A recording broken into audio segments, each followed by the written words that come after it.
Hello, everybody. This is High Lord Tamberlane again with yet another obscurity in miniature.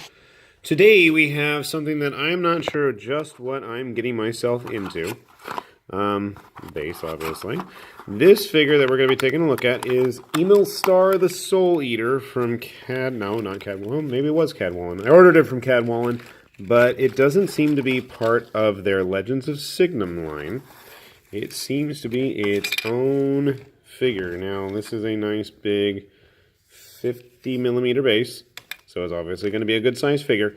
I am shocked that it doesn't have their logo on it. They're usually pretty good about putting their Legends of Signum on there, but it is what it is. You'll notice we have a variety of interesting pieces here, and I'm having a heck of a time trying to get this open. So give me 1 sec, and we'll see just what I've got myself into, because believe me, it's going to be crazy. So, here we have all of the pieces of Imelstar, the Soul Eater, and, I guess looking at it like this, it's not as bad.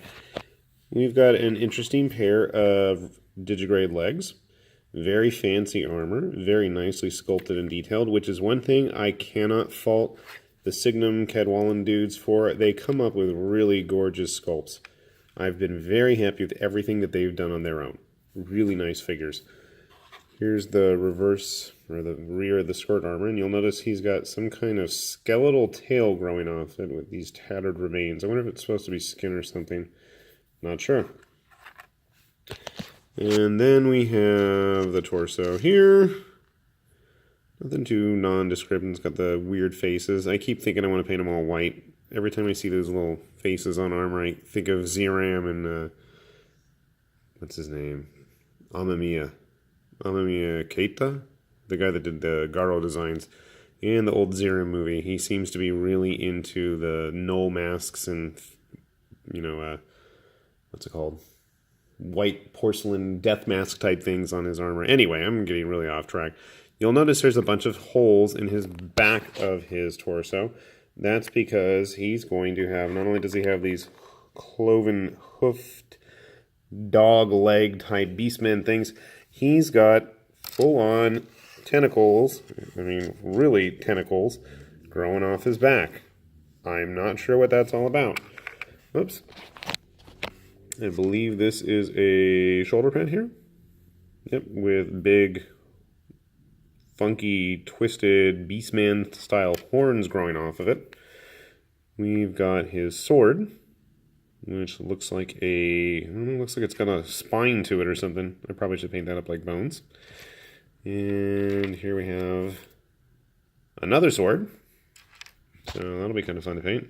More tentacles, an arm, and then there's the head itself.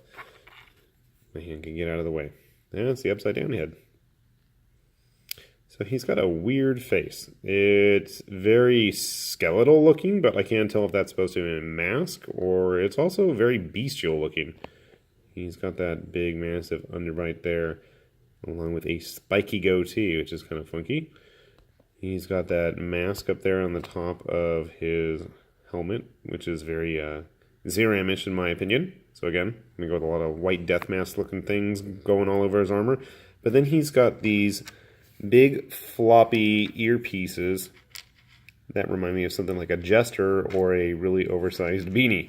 I'm not sure what's going on with this figure. If you take a look at the website, because I obviously haven't put mine together yet, it's quite the interesting figure. Quite a lot larger than I was expecting. So I'm just going to take a quick look at how these pieces, after I give it a quick cleaning, we'll see how he stacks up and see if I can drag out any other figures to get a comparable size look at what we're getting into here. So give me 1 sec, folks. Well, folks, sorry. I'm having a heck of a time trying to get this guy to go together, and I am in desperate need of charging my phone, so we're just going to have to see how things go from here. On first glance, he takes up quite a bit of real estate on this 50mm base. I'm happy about that. I don't like buying overpriced figures who don't really own the base that they're included with. If you are going to sell me a guy on a 40 or 50mm base, I expect them to take up all of that real estate. I wasn't really sure what to compare him to, so I grabbed my good old standby Mears Minotaur here. Pretty comparable in size. Also have a Mantic Ogre. Mantic Ogre's a little bit smaller, and I think that once fully built, Imelstar here is going to take up a lot more of an imposing role on the battlefield. Hopefully I can make another video once I figure out how to put him together. It's going to be a fun one. Being that he is very Rackham confrontation looking in terms of his designs, and as far as I know, he's based completely on Signum's own thing. I try to grab something vaguely confrontationist. I don't really own any confrontation figures anymore. So you can see pretty comparable in size to the Garitzi Wolfen dude. Grab the GW Chaos figure just to see as well. Based on the size and the craziness of Imelstar, the Soul Eater here, I think he'd make a cool Demon Prince if you're going to go use him in a GW game.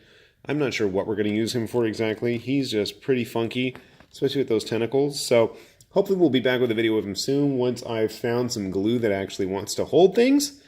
That's being the big problem at the moment. But hopefully you've at least gotten a good idea of what this crazy dude is all about. Nice size figure, reasonable price. I want to say he's about 20 euros on Legends of Signum or Cadwallon's site. We'll include a link below, and thanks for watching. Bye.